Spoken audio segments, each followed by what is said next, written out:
So welcome to Innovating with Scott Amyx. This is your host, Scott, and today I'm joined by Eman Pahlavani, who is the founder and COO of HUNGRY. Welcome, Eman. Thank you so much, Scott. It's great to be here. All right. So I know this was not your first venture. You've worked with your brother and a good friend on a prior venture as well.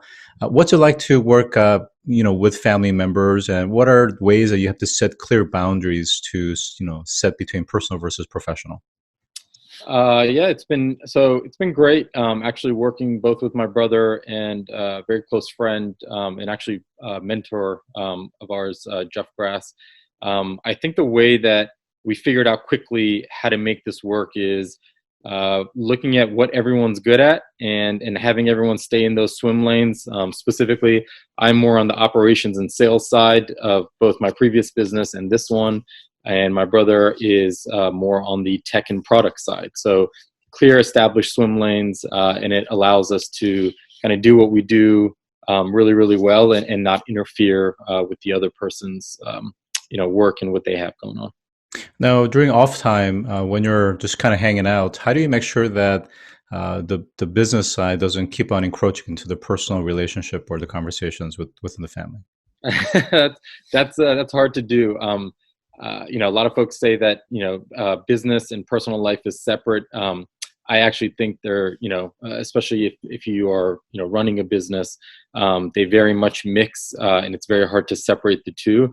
I think it's how you mix the two that's really, really important. And so in our personal lives, we very much talk about HUNGRY all the time. But in different contexts of, how it's affecting our personal lives and what we're doing on the personal side. And then when we're, at work, it's more, about, the numbers and the metrics and the mission and what we're doing. So it's just, how you calibrate the two that makes it successful. Terrific. So let's get into HUNGRY. What is it and what are you guys doing? So HUNGRY is essentially the first platform that connects offices to independent chefs in a local area for corporate catering and event catering. We launched it a couple years ago, 3 years ago to date, and it was launched out of the D.C. area. And in the last few years, we are now in 7 cities across the country. And this year, we had planned on launching another 7 markets. And then the following year would have been another 11. So the goal is to be in about 24 cities in the next 2 years. All right. So let me just make sure I understand. So I know Travis, the founder of Uber, as an example, has really gone fairly aggressive in terms of pursuing, let's call it, food delivery in an incubation facility. So you guys are focusing specifically not to just end consumers, but specifically corporate events and catering. Is that right? Correct. So Travis's side of the business is the kitchens. So those ghost kitchens, he's helping build those facilities out and grow those. Our business is actually incredibly synergistic with his because the chefs that are in those kitchens are looking for business. HUNGRY is that business in a box solution for the chefs. We bring the $65 billion of corporate catering money that's spent. And rather than routing it to restaurants, we route that directly to independent chefs that are in those ghost kitchens. So then those chefs are able to pay their fees and their rent to those kitchen owners, which one of them is Travis Callan. So again, I just want to clarify one more time is that when you say chefs, it can also be a business entity as well, like a restaurant or a brand. It doesn't have to be individual chefs per se, correct? We will work with small mom and pop owner-operated restaurants. HUNGRY does not work with, chain restaurants. So the idea is this platform helps empower chefs and small, very small caterers and business owners to generate revenue, to get access to corporate clients. So the idea is that we are connecting two sides of a marketplace that have never had connectivity before. And so the mission is very much we empower independent chefs to be their own bosses, to generate their own revenue, to create their own menus. And so far, we've had a tremendous amount of success doing that. Yeah. So in terms of kind of connecting the demand side, which is really the biggest equation, is compelling. I think the question I'm trying to really ask is when a corporate client or catering event occurs and they're looking at different suppliers or different chefs, how are they able to ascertain the kind of caliber or the type of style that they want? And how are the chefs able to distinctively market themselves relative to other chefs? So today we have a website, tryhungry.com, which is essentially that marketplace platform. So chefs, the way that they market themselves today on our platform, we highlight the chef's photo, we share the chef's background, where they're from, what their culinary talents are. So when I, as an entity, for example, like Microsoft or Amazon, two buyers that are, purchasing caterings from Hungry all the time, their office admins go on the website and they can see the cuisine type that they want, the chef's background, and place a direct order now with that independent chef who will actually be cooking the food himself. So it's top chefs that are actually, making the menus and then executing on these menus themselves. So that's how we're able to, market them out to our clients. They can see all of the chef's background and information, especially in today's world where everybody wants to know who's cooking my food, where did it come from, what's the chef's background. This is, really one of the only platforms today that gives that level of transparency into the, for the buyer. Yeah, it's quite interesting because you're in effect repositioning the whole branding message, because it used to be very much around, chains or brands or restaurant name, but now you made it to the individual level. And in some ways, they are becoming kind of like celebrity chefs. They're becoming kind of an influencer in themselves. Now, for those that are not, let's say, professionally trained or have certain backgrounds like Michelin restaurants and so forth, how are they able to compete and rank relative to some of these more high caliber chefs? So today on our platform, we've had thousands of chefs apply just in the DC area to be on the platform. We have only let on 70 chefs into the platform. So there is a process of you apply to be on, they provide a tasting, our company employees try the food, they rank it, they rate it. You have to have a level of experience and culinary degree to be able to join the platform as well. So this isn't for the chef who is just wanting to try some things out and doesn't have any experience. This is for those chefs who are working, trying to build their own business, or they're trying to start their own catering company. They have experience, they're really, really good at a specific cuisine, but they just have no opportunity to market themselves and get the name and the word out. So there is, we do try and bring on a lot of very talented chefs onto the platform. You've got your up and coming chefs, but you have a lot of kind of the cream of the crop in every market, just because when they join the platform, they now know the level of revenue that they can generate. We have chefs on our platform that are doing $50,000 a month individually. So it's just a lot of opportunity. So that naturally has been attracting a lot of the top talent in every market that we open. All right, so I'm going to ask one more question on the supply side, and then we'll switch over to the demand side function. Again, if they are of that caliber and that certification in terms of professional level of cooking and cuisine, would they not already be working in a kitchen, a restaurant, a well-branded restaurant? And how are they able to manage their full-time job versus what they need to do on the side through this catering business? Or have they made that transition, that commitment to say, I'm going to go independent? So it's a great question. We actually have many of our chefs worked in restaurants. They were a sous chef or the executive chef of the restaurant. Sometimes, what they'll do is they'll try out, being on the Hungry platform. Then they start to generate revenue and, $5,000, $10,000. And as the revenue increases, they quickly realize, look, I can make my own menus and do what I love to, cook what I love to cook, be my own boss. And the business just kind of keeps flowing into me through the Hungry platform versus, running and operating, a multi-million-dollar restaurant facility and trying to make that work.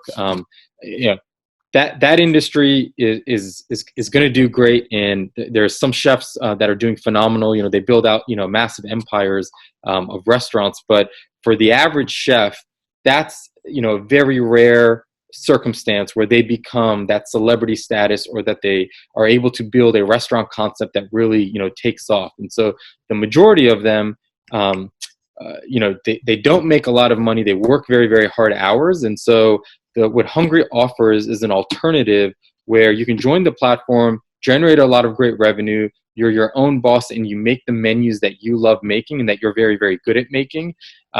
Set your own prices, and Hungry takes care of the marketing, the customer acquisition, the delivery, So we take over all these parts of the business that most of the chefs don't want to interact with and don't want to do. I think this has been an underserved area of of this food landscape. Chefs are often overlooked. They're in the back of the kitchen. Not a lot of folks are paying attention to them. And this just has provided them with a different career path, a different lifestyle alternative that so far has been resonating. Yeah, it's interesting, and it's certainly an extension of the shared economy. So let's talk about the demand function. Tell us about your acquisition costs. I know for Groupon, for example, it was fairly costly and time intensive, for example. Are you guys primarily doing online acquisition through paid media? What are you doing? Or are you getting corporate accounts on a one-by-one cases? We actually get corporate accounts. We do little to almost no marketing as a business. We have an internal sales team that is calling office admins and EAs from different companies, sharing with them the Hungry story, telling them about the platform and all these independent chefs. They then typically will try Hungry out for 1 or 2 orders, and they get hooked. And then they will share their entire catering calendar for months on end, and Hungry will just take over their entire food operation for that company. So it's very much a B2B to C platform. And to date, we have over 500 corporate accounts in multiple cities that we're operating in that are buying food from us and from our chefs in those different cities that they have offices in. So everyone from Amazon, Microsoft, BCG, some of the biggest companies. Part of the reason for that is their employee base is very much in tune today with where their food is coming from, even if it's free office food. And so, just getting some local restaurant offering over and over again just doesn't work anymore. So, providing all these local chefs and these local flavors and authentic cuisines has really resonated with the employees, who then ask the office admin to kind of keep this going. Please order from Hungry. They have all these chefs. And then that kind of trickles up and into Hungry. Yeah, it's an interesting business model because, when we think about B2B to C, it's typically kind of an enterprise contract, but here it's somewhat kind of grassroots and the end employee driven to the kind of the coalescing part, in this case, the executive assistant or the office assistant that handles some of these things. So in terms of your sales organization, because it's so outbound focused, how is that structured? How large is it? And what's the kind of effort that you guys have to typically put in? So in every single city that we're in, we typically have between 5 to 7 folks on the sales side, customer success side, and that small team, that small footprint in every city that we're in, is able to generate a $10 million plus annual business. So it doesn't take much, because a lot of these office admins and EAs and office managers, they're looking for alternatives. Because there's an increased demand for bringing in food to the office, yet the incumbents have not adapted or changed to this massive market sector that is growing. So we've kind of fit ourselves in nicely into wrapping our entire business model around how do you make these office admins and EAs successful when it comes to ordering food for their office. So every part of our business is designed for them. We will provide delivery. We'll do a beautiful setup. We will clean up the entire catering for free. Our catering captains will stay on site and serve all the employees for free. So it's a lot of things where this office admin used to have to figure out, like, how do I do cleanup? How do I make sure everyone gets food? How do I make sure we don't have piles of garbage and trash when we feed 100 people every single day? So Hungry takes over all these parts and pieces. So it's easy for the office admin to say, yeah, this totally makes sense for my business. And it also totally makes sense for me to not have to deal with, bringing in food at scale every single day for my employees. So we very intentionally designed every element of this business to solve the chef's problems and to solve the office admin's problems. And in doing so, you kind of create this level of connectivity that hasn't been seen before. I love great stories about market fit, and I love the fact that you guys have really thought through the office admin and positioned them in such a way that basically this service allows them to become a hero within the office. I think that's super, and it's certainly because I don't think there is a cost upfront. The hurdle is almost none. Is that correct? Correct.